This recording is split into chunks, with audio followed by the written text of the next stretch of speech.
Mas a ideia realmente foi isso, foi a confiança que a gente tinha de produzir alimento que sempre ia continuar, nunca, e sempre tinha uma previsibilidade de futuro. A gente até brinca que na odontologia, você levantou a bunda da cadeira, você não está mais ganhando dinheiro, né? Porque você depende de um cliente.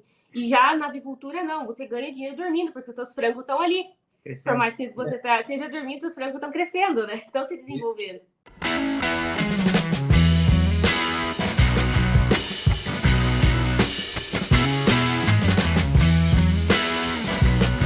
Novamente, bem-vindos em mais um episódio do nosso podcast O Aviário. E hoje nós temos um assunto que pela primeira vez, o podcast vai entrevistar um casal de avicultores. E a gente vai fazer isso em homenagem ao Dia do Avicultor, que a gente vai celebrar agora no final de agosto, dia 28 de agosto é o Dia do Avicultor. E a gente tem um prazer e uma satisfação muito grande de receber aqui dois avicultores que vão contar um pouco, né, da rotina deles, como é que é o dia a dia de trabalho deles, vão contar um pouquinho da história, de como eles chegaram a fazer essa opção de serem avicultores e trabalhar isso profissionalmente. E é isso que nós vamos conversar. Então, nós temos aqui o prazer de receber aqui a Granja Oliveira, né? Os nossos dois, eu vou pedir para eles mesmos se apresentarem e aí a gente começa essa conversa. Pessoal, com vocês. Olá, pessoal. É um prazer imenso estar aqui hoje nessa entrevista, né? Representando todos os avicultores do Brasil inteiro nessa data tão especial, né? E para quem não me conhece, eu sou a Ângela Maria Oliveira Lubachevski, da Granja Oliveira, juntamente com meu marido. Isso aí, eu sou o Jonathan. A gente somos aqui da Granja Oliveira, estamos há 2 anos no ramo da avicultura e estamos aí para contar um pouco da nossa história e falar um pouco do dia a dia. Muito obrigado pelo convite, né, o professor Café. Só uma curiosidade aqui, foi meu primeiro professor do curso que eu fiz quando decidimos iniciar na avicultura. A gente fez um curso e você era o meu primeiro professor que eu tive na avicultura. Então, para mim também é uma honra hoje participar do podcast. Ah, que legal, Jonathan. Eu não sabia dessa particularidade. É bom, né? Que bom, que bom.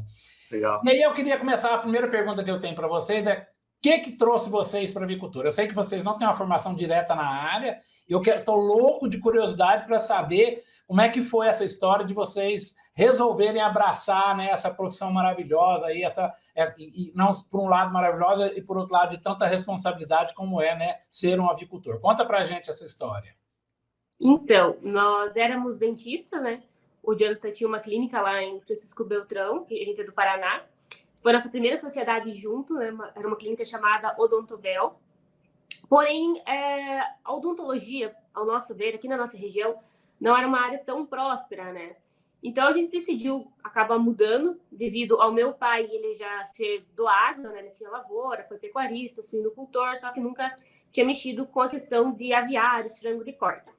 E aí rolou a oportunidade, então ele falou, você já tem a terra, né?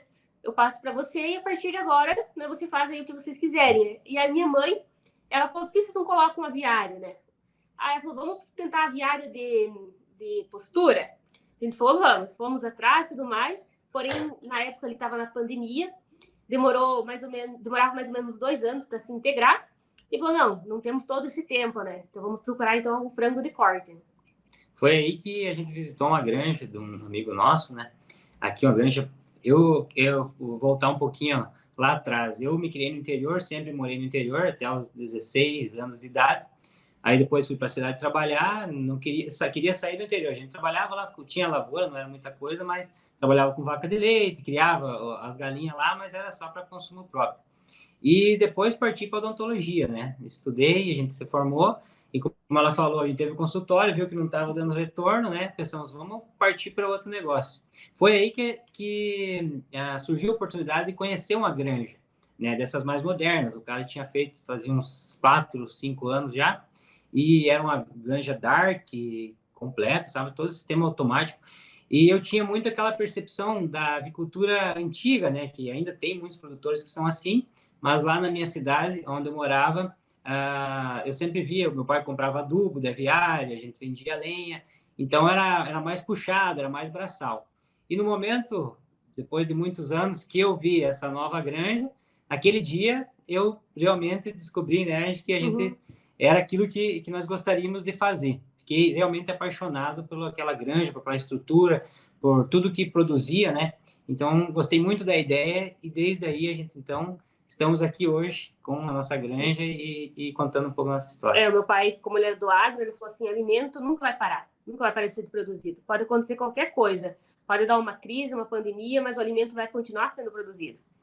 E aí, seu pai tem toda a razão, né? É uma área que, assim, não só traz uma responsabilidade para todos nós, né, de produzir alimento não só para o Brasil, mas como para o mundo, e você tem toda a razão. É uma área que sempre vai ter possibilidades, né, de estar crescendo. Jonathan e Ângela, quanto tempo vocês já têm a granja? Vocês já estão nessa, vamos dizer, nessa área há quanto tempo?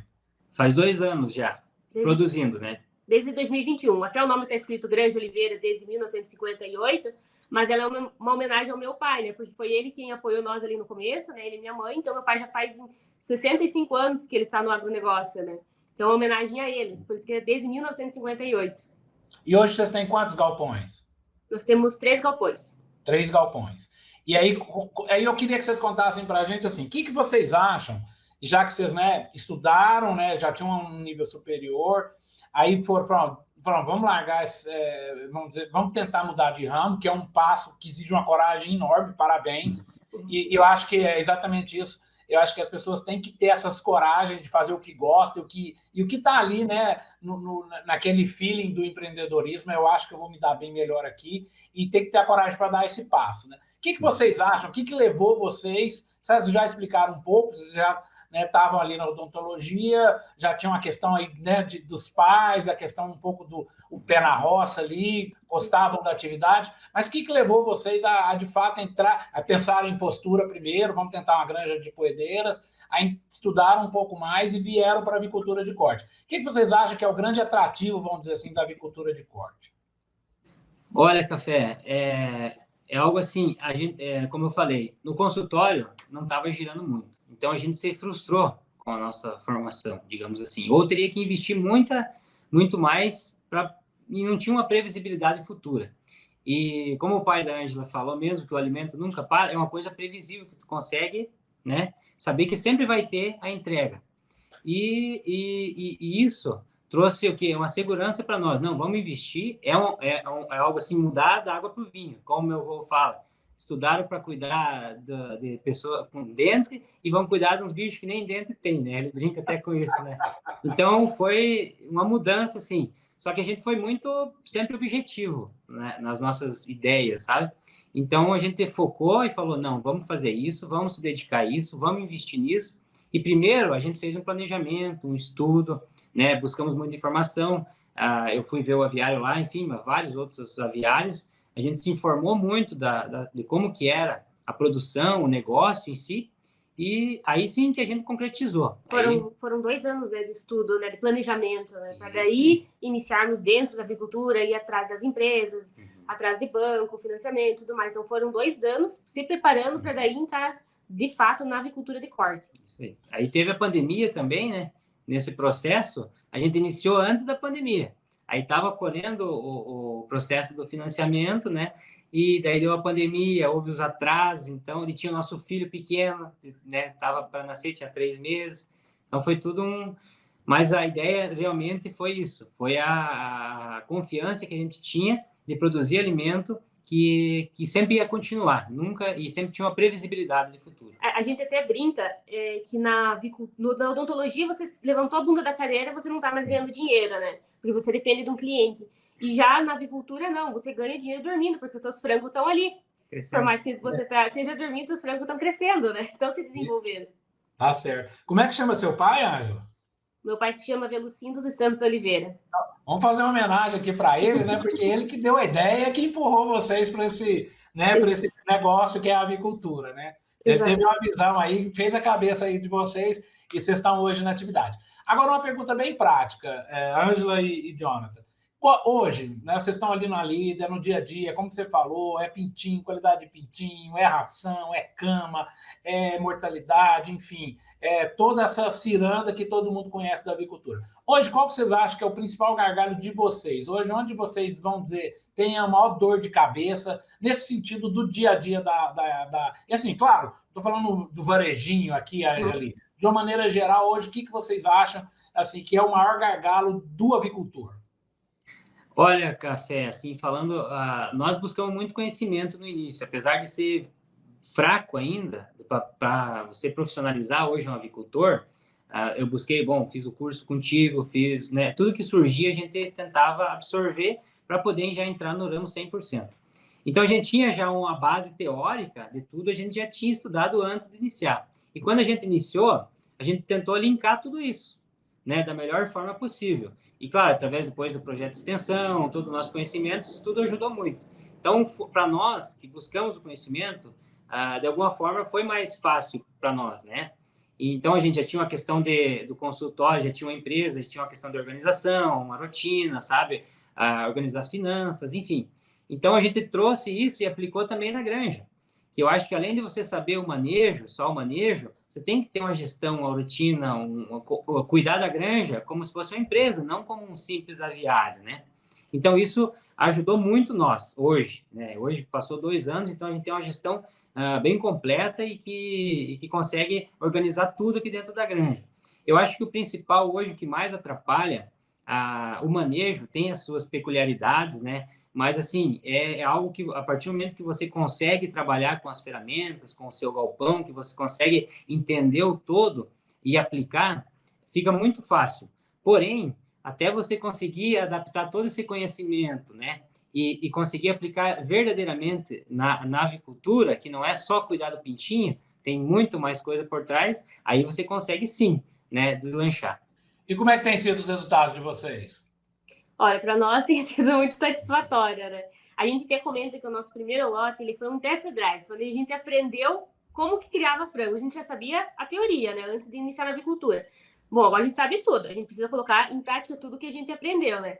Então a gente fala que o nosso primeiro lote foi um test drive, onde a gente teve vários erros para depois vir os acertos. Segundo, terceiro lote foi cada vez mais melhorando. Então, assim, nós estamos satisfeitos dentro da avicultura com os nossos resultados, dentro da nossa realidade, né? E hoje, tu falou uma questão de gargalos e tudo mais, dentro da avicultura, hoje o que mais pesa, pelo nosso ver, é custo de produção para o avicultor, né? Aqui a gente faz, e eu que eu sou responsável pela parte de gestão de processos de dados dentro da granja, né? Então, é tudo levado na ponta da caneta, desde a questão de gestão de processos de dados de ambiência e tudo mais, desde a parte de fluxo de caixa, né? Então, o que a gente vê hoje, o mais pesado é a questão do custo de produção para o avicultor, né? Então, por exemplo, a nós, hoje aqui, o que mais pesa, digamos, dentro do nosso bolso é aquecimento. Se for comparar com luz, outros gastos, ele vem em ser, tipo assim, muito pouco, sabe? Até questão de funcionário e tudo mais. Né? E deixa eu fazer outra pergunta para vocês, assim, questão de mão de obra, como é que vocês enfrentaram isso? A gente sabe que não é qualquer um que pode ser granjeiro, né? Assim, precisa de formar, às vezes, precisa de ajudar os granjeiros, enfim. Como é que vocês estão lidando com essa questão de mão de obra dentro ali, né, do dia a dia ali, dentro do processo produtivo? No início era basicamente nós. A gente tinha um ajudante, né, que a gente era quase 100% no operacional, era tudo nós, porque a gente não, como você falou, é um negócio muito grande, que você tem uma grande responsabilidade e precisa dar certo, não tem como, né? Então, assim, a gente sempre tivemos muito em cima, não que hoje a gente não esteja, mas assim, a gente foi indo trabalhando, acho que até hoje passou mais de 10, né, funcionários. Então, assim, não é fácil. Cuidar de frango é fácil, agora, gestão de pessoas é a parte mais difícil, né? Você conseguir achar uma pessoa que realmente goste disso, que entenda como que é o processo. Então, hoje a gente consegue organizar bem, a gente tem 2 funcionários que trabalham, a gente presta curso para eles, né? Explica, ensina, então formamos praticamente eles com a nossa cultura de trabalho aqui dentro. E aos poucos a gente vai melhorando, entende? A gente tem mais ainda 2 funcionários que a gente contrata por dia no vazio sanitário, né? Para dar conta de um intervalo sanitário, por exemplo, de menos que 15 dias. E essas pessoas de contrato por dia, elas estão com nós também desde o início da avicultura, desde o início da nossa granja aqui. Então a gente ensinou todo o processo, todo o passo a passo, como que precisa ser feito. Então os 4 que trabalham aqui com nós, né? Tanto aquele que trabalha só no vazio, quanto os que trabalham direto, eles já sabem tudo como que funciona e o porquê que eles precisam fazer aquilo, né? Tanto é que a gente tem uma aula que a gente sempre dá para eles, né? explicando o que são os manejos, explicando por que eles estão fazendo aquela determinada coisa, aquela determinada função. Porque, para nós, a avicultura, ela não é você somente ter aviários, você ser um simples avicultor, você é um empresário do ramo, você está trabalhando dentro da tua empresa. E ela é uma empresa, ela precisa ter uma engrenagem como tal, né? Precisa ser tratada como tal. A gente até fala pessoas, processos e resultados. Tem que funcionar dessa maneira. E assim, agora pensando aqui num lote mesmo, vamos começar aqui, né, preparando o galpão, certo? Para receber o pintinho. O que vocês, assim, pensando lá da preparação do galpão até a saída do lote, assim, o que vocês acham? Que pensando agora no manejo ali, já que vocês já estão ali ali, os primeiros lotes, vocês fizeram, e como a própria Ângela falou, foi um test drive, vocês erraram, acertaram e aprenderam, aprende com os erros, etc. Agora que vocês já têm essa experiência e que tem essa vivência, né?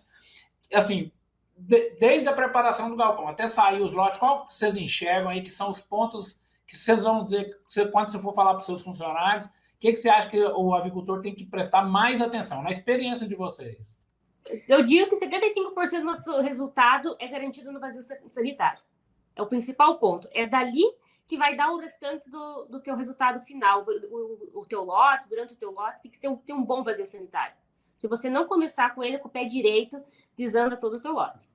Aí você fala em torno de higienização, Tudo. Vocês reutilizam cama? Aqui vai reutilizar do campo. Aí reutiliza certinho, processo, fermentação. Esse que você está chamando no vazio sanitário, caprichar o máximo ali para diminuir o máximo, vamos dizer, a carga bacteriana.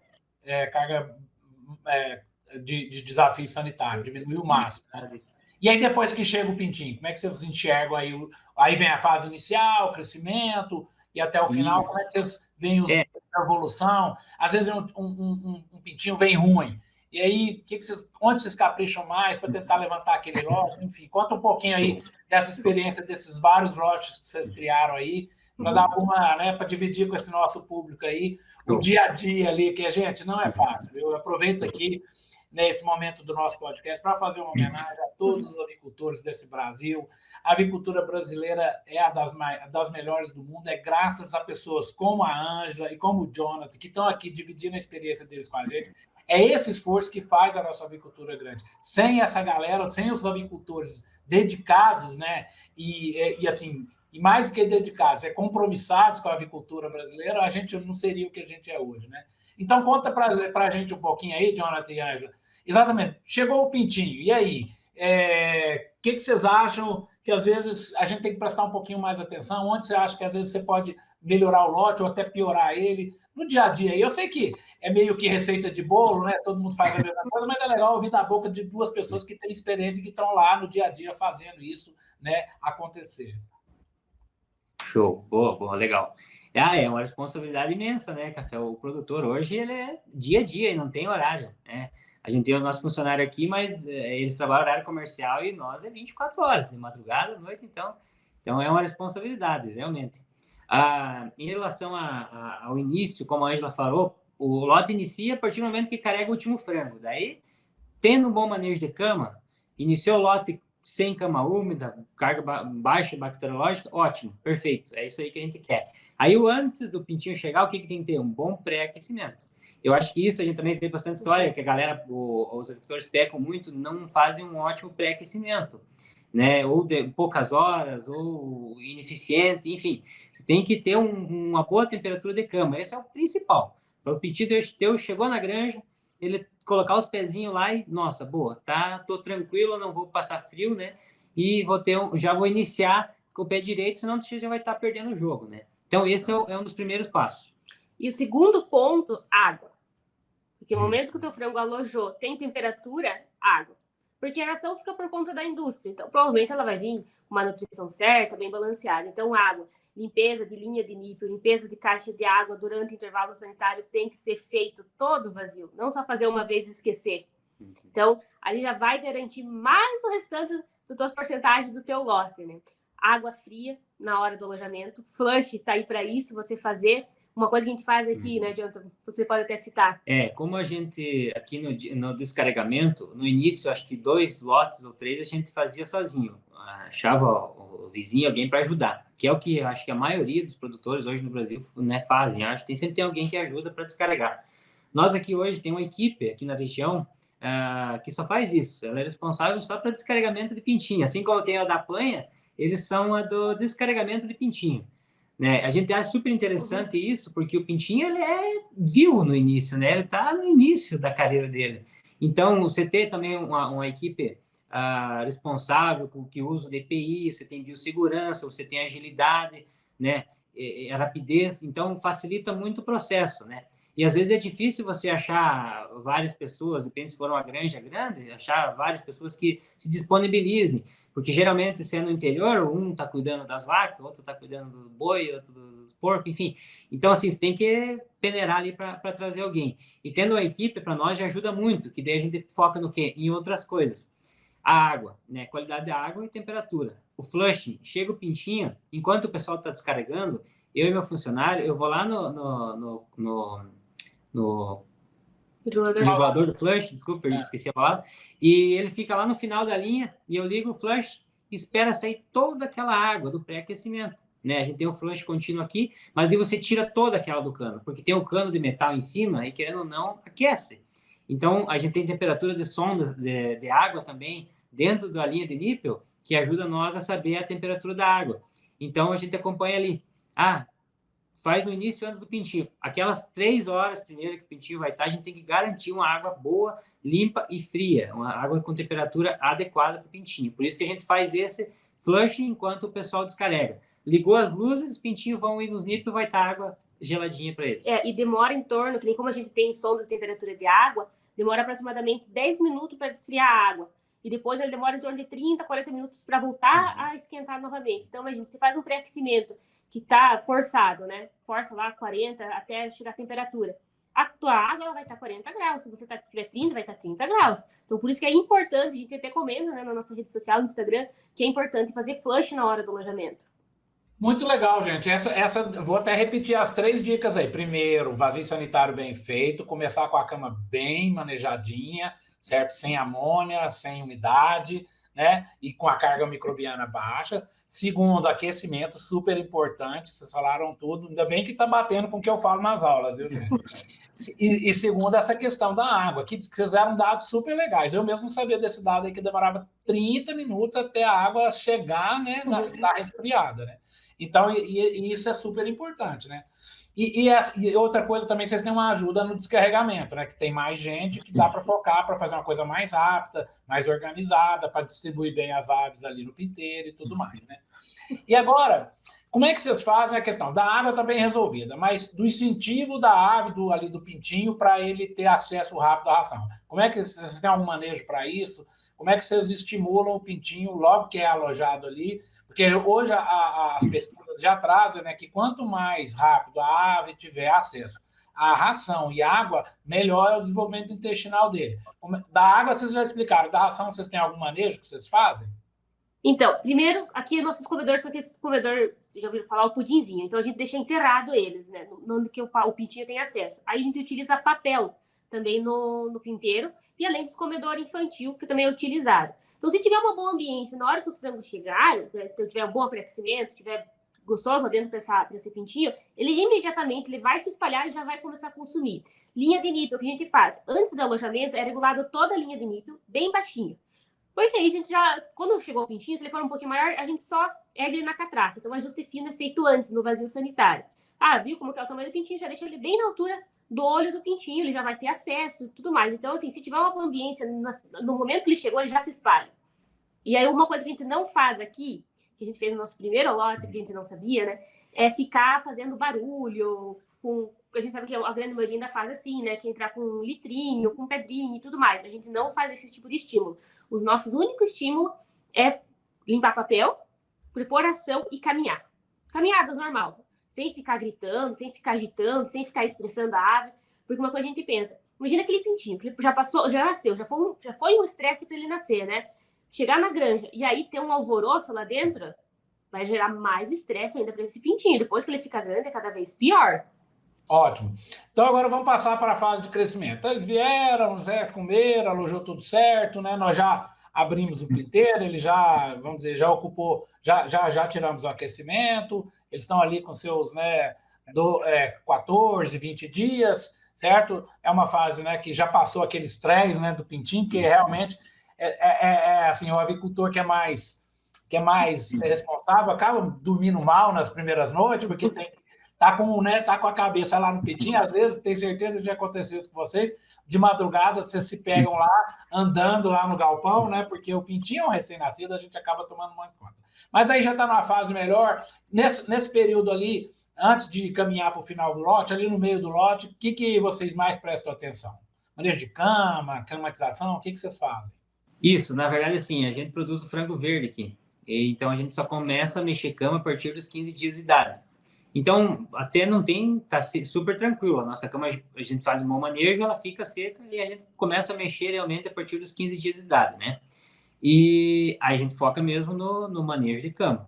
Porque se o teu pintinho criar um calo de pata já desde o início, vai te comprometer o final do lote, né? O problema não é aquela última semana que você não consegue mais entrar com garfo, com batedor para fazer manejo de cama. O problema é antes, é agora, entendeu?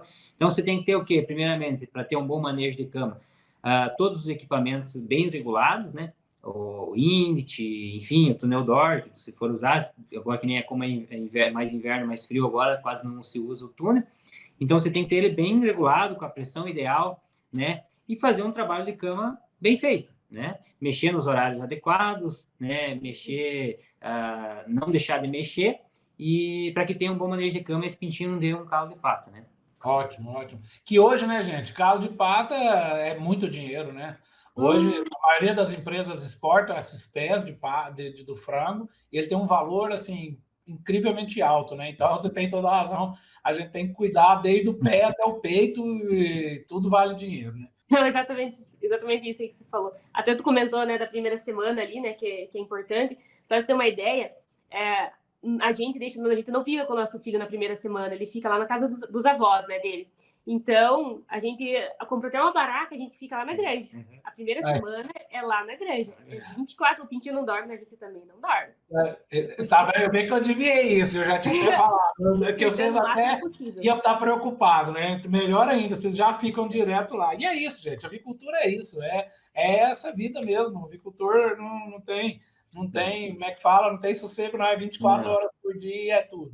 Quando sai o lote, ainda dá para dar uma aliviada. Assim mesmo você tem que preocupar no vazio, então não acaba nunca. Mas então, e lá no finalzinho? Agora vamos partir já para o pré-abate aí. Como é que é? Que dica que vocês dão aí para as pessoas que estão nos acompanhando? Lá no finalzinho, já está praticamente, né, o peso já atingindo ali, já está indo tudo certo. O que a gente tem que fazer ali na última semana para ganhar esse jogo de vez? Então, o que acontece? Tudo as etapas, né? A gente fala que do início eles são pequenininhos, né? Crianças, e vão virando adolescentes até virarem adultos. Então, cuidar muito na questão da ventilação, nessa fase de transição nele, para você também não forçar muito essa ventilação, né? Largar aos poucos, né? A velocidade de ar adequada, fazer sempre uma boa troca de ar, né? Nesse período, dar uma boa ambiência no geral, né? Que a gente faz muito isso. Controla muito a ambiência aqui. A gente é muito rigoroso com a ambiência. Está mexendo toda hora, não trabalhamos por curva, né? Trabalhamos por desejado, então a gente que altera a todo momento conforme a mudança do clima, porque o clima que te diz como que está lá dentro.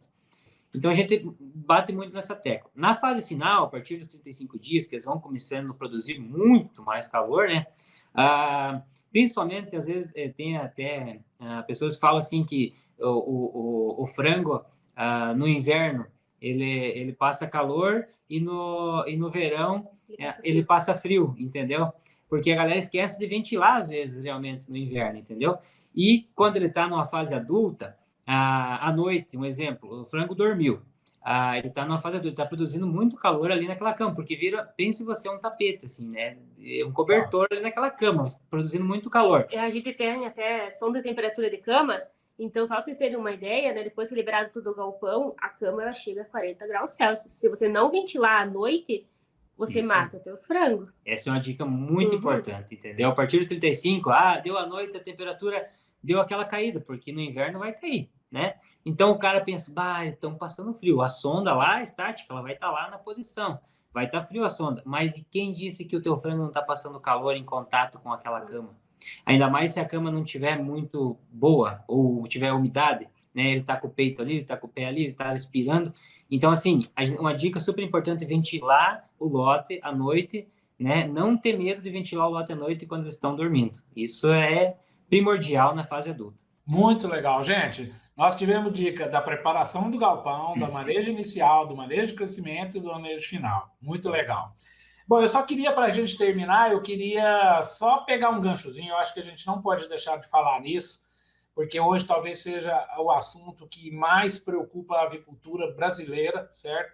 Que é a questão da biosseguridade, né? A gente sabe, a influenza aviária está pairando aí no ar, todo o setor aí, né, fazendo todas as medidas protetivas para que a gente não tenha que dar a notícia que a influenza entrou num sistema comercial qualquer, né?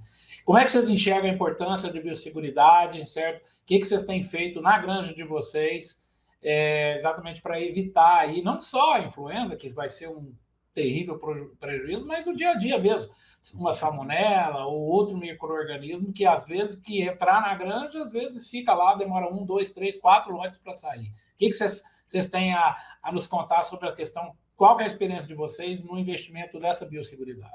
Que a gente sabe que depende muito da ponta, ou seja, do avicultor mesmo, que às vezes a empresa recomenda e muitas vezes o próprio proprietário da granja, que às vezes vai pouco lá, ele às vezes não dá bola para isso. Primeiro que biosseguridade acho que é o principal. Acho não, ele é o principal. Que nem nós aqui trabalhamos com frango verde, então assim, é super rigoroso. Nós até hoje, graças a Deus, nunca tivemos nenhum problema sanitário aqui na granja, né? Mas também a gente é chato, um monte, sabe?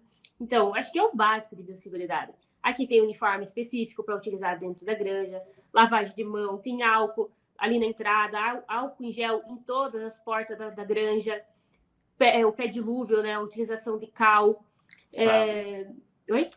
Calçado específico, então calçado para andar fora da granja, dentro do pátio da granja e dentro do aviário, né? É tudo separadinho. Aqui a gente bate muito na questão de limpeza. Então, aqui a gente tem até um quadro onde fica organizado todas as tarefas de cada um, né? Então, a limpeza é um dos principais pontos. Remoção de ninho de pomba, de pássaro, usar os raticidas, né? Ter a quantidade adequada das iscas de rato por fora da granja, manter sempre a composteira limpa, organizada. Nós aqui não temos composteira, é desidratador, né? Mas mesmo assim, vale a mesma questão de biosseguridade, cercado com telas. Nosso galpão, por exemplo, que também não é de cortina, mas é de isopainel, e mesmo assim, ver se está bem vedadinho, se não tem nenhuma entrada para algum rato, alguma outra coisa, né? A gente usa também aqueles venenos de mosca para evitar por exemplo, salmonela, que pode ser transmitido também por causa da mosca. Então, tudo. É o básico bem feito. Eu acho que assim, não tem nada de mirabolante, mas você tem que ser incisivo e pontuar o arco desinfetante. Tem que ter desinfetante no arco. Não adianta só ter o arco e ligar a água lá para lavar o caminhão. Tem que ter desinfetante. A ratoeira tem que ter o veneno de rato lá, entende? Para você ter o controle. Tudo você tem que controlar, porque as coisas estão aí. Você tem que ter o controle para não tomar conta. Né? Exatamente, que nem até pessoas. Motorista que entra na granja, a gente cobra, usa botinha, tem que usar botinha de plástico. Aqui não pode entrar visita, né? Porque a gente fala, nossa granja não é centro de visitações, né? Para vir aqui olhar, né? A gente está criando alimento, está produzindo alimento, né? Sim. E várias pessoas vão querer, vão consumir o nosso alimento, né? A gente até brinca que durante a faculdade é muito rígido, né? A questão de IPI, utilização de IPI. Né, limpeza dos materiais, porque você não quer usar um material contaminado na boca do teu paciente, por exemplo. Você tem que pensar, por exemplo, se você está atendendo a tua mãe. Você não queria que alguém utilizasse um material contaminado. E vale a mesma coisa para o frango. Você não quer entrar com uma roupa que tu estava suja ou qualquer coisa do gênero dentro da granja e saber que a tua mãe e o teu filho vai consumir aquele alimento. Se o seu pai for fazer uma visita lá, você vai dar um banho nele, vai trocar de roupa nele, vai levar, né? Ele coloca a obra dele. E fala, tem que trocar botinha, calçado, roupa, tudo. Tá certo. American Nutrients, entregando soluções tecnológicas para o bem-estar e segurança humana e animal desde 2007. Alicerçados ao conceito One Health, os produtos e a inovação da American Nutrients contribuem para a saúde humana, o bem-estar animal e a preservação do meio ambiente.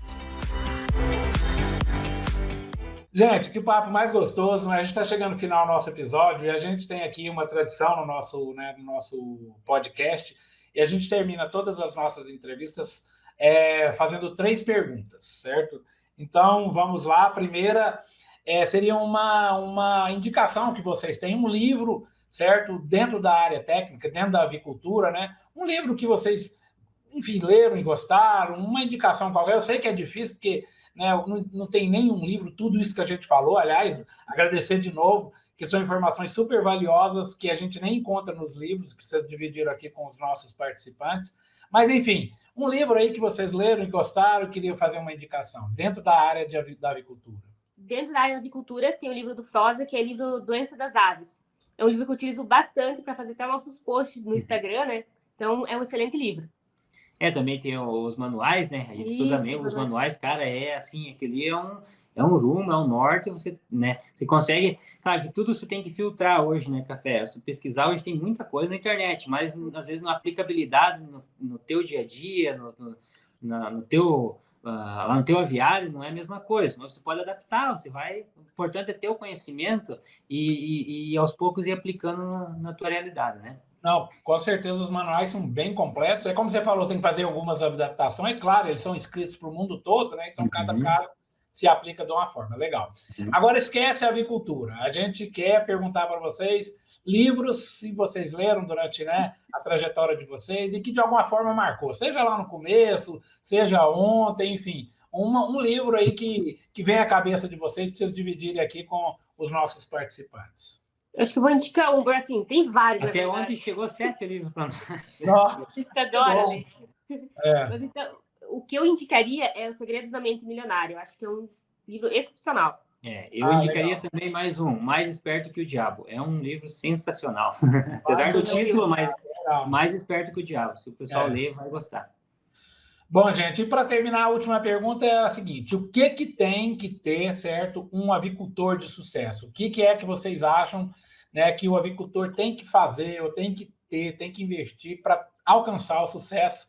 E aí é fácil para vocês dois falarem isso, porque pela essa conversa nossa aqui, vocês já são 2 avicultores de sucesso. São pessoas que sabem o que estão fazendo, sabem aonde estão, sabem para onde quer ir, né? Levam isso muito a sério e é muito legal o exemplo que vocês deram aí durante toda essa nossa conversa. Já dá para notar, né, que vocês são 2 pessoas que tiveram a coragem, né, de largar o que vocês, né, investiram algum tempo da vida de vocês para se formarem e virarem avicultor, né? Então, só essa coragem aí já é um fator de sucesso, né? O que vocês diriam para os nossos participantes como atingir o sucesso? Conhecimento e gestão, a palavra-chave. Se você não tiver conhecimento, não buscar isso e não aplicar gestão, não vai ter resultado. Jonathan? Assim, exatamente, eu acredito que a granja ela envolve muita coisa, né? Desde um planejamento, viabilidade, conhecimento, gestão de pessoas, processos para você ter resultado. Porque no fim de tudo, Café, a gente precisa entregar resultado, né? Lá para a integração, ela vai ver o teu resultado final. Qual que foi o teu objetivo? O que tu conseguiu passar para ela? Tu teve um resultado positivo ou negativo, né? Então, isso tudo engloba muita coisa. Além do conhecimento prático, teórico ali do manejo, como eu falei, você tem que ter gestão do negócio, tem que ter pessoas capacitadas para tocar o negócio, tem que ensinar essas pessoas, né, a atuar e que consiga ter bons resultados. Não adianta só... Eu vejo hoje que ainda é muito... Vejo que o pessoal investe milhões em um núcleo de aviário. Maior tecnologia. Maior tecnologia, estrutura, tem de tudo, mas não tem um investimento na profissionalização daquele avicultor. Eles pensam por último, depois que está alojado, 2, 3 lotes, vamos trocando, entendeu? Então, tem muito aquilo lá, você é avicultor, vou cuidar de granja. E não, eu acho que o caminho futuro, como está tudo evoluindo muito rápido, eu acho que a avicultura está evoluindo numa velocidade que ainda os avicultores, a profissionalização do avicultor também precisa evoluir mais rápido, entende? Então, ter mais meios, desde a integração, o pessoal, meus avicultores, buscar mais o conhecimento, investir mais no conhecimento, porque é aqui que eu brinco, que é aqui que a pipoca estoura café, entendeu? Tem todo um ciclo, a gente tem que se ajudar, mas aqui que o frango chega pequenininho e tu vai entregar carne lá no frigorífico. E a avicultura, ela não é mais a avicultura nem de 10, muito menos a de 5 anos atrás. Ela está muito tecnológica, inteligência artificial. Então, você precisa estar cada vez mais se aprimorando, estudando, buscando informação, buscando conhecimento. É o básico, para ter os resultados e resultados consistentes. Não aquele resultado, um lote vai mal, um lote vai bem e fica naquela coisa, não. É manter resultados consistentes, é o que a gente busca aqui na nossa granja. Tá muito bom, Jonathan e Ângela. Ângela e Jonathan, muitíssimo obrigado. Foi muito legal essa conversa. Muito legal vocês, né, se disponibilizarem a abrir os dados de vocês, compartilhar detalhes de criação. Era exatamente esse o objetivo dessa conversa. E a gente aí, né, aproveita, né, o casal aqui, né, a Ângela e Jonathan, para homenagear todos os avicultores brasileiros. Conforme eu disse, eu tenho uma admiração enorme pelo trabalho de vocês, e eu não tenho dúvida nenhuma que o que faz a nossa avicultura forte é o trabalho de vocês. Como vocês mesmos acabaram de falar, a tecnologia ajuda, o investimento em equipamentos ajuda, mas nada substitui o trabalho do avicultor. É ele que é o fator de sucesso, de dar certo ou de dar errado. Então, muito obrigado. Que legal que a gente está podendo, nesse episódio, mostrar um exemplo prático, né, de como que a avicultura tem que ser encarada para a gente continuar fazendo a maior e a melhor avicultura do mundo. Muitíssimo obrigado. Eu deixo as palavras finais aí para vocês. Obrigado, gente. Imagina, né, Café? Nós que agradecemos de coração mesmo pela oportunidade, né, o convite do podcast O Aviário, e falar para os avicultores aí, como a gente fala, nem sempre você vai estar motivado para ir lá colocar lenha no forno lá, cuidar de pet, ir lá passar ação de madrugada, mas a gente tem que ter consistência, né, naquilo que a gente quer, porque no final do lote, né, o resultado tem que ser bom, e você precisa estar lá para o resultado ser bom. Nós que agradecemos o convite do Aviário Podcast, né? E é uma coisa que eu sempre falo, 1% só é motivação e 99% é consistência. Obrigado, gente. Agradeço aí a participação de todos. Vemos nos próximos episódios do nosso podcast O Aviário. Tchau, tchau. Valeu, obrigado. Mais.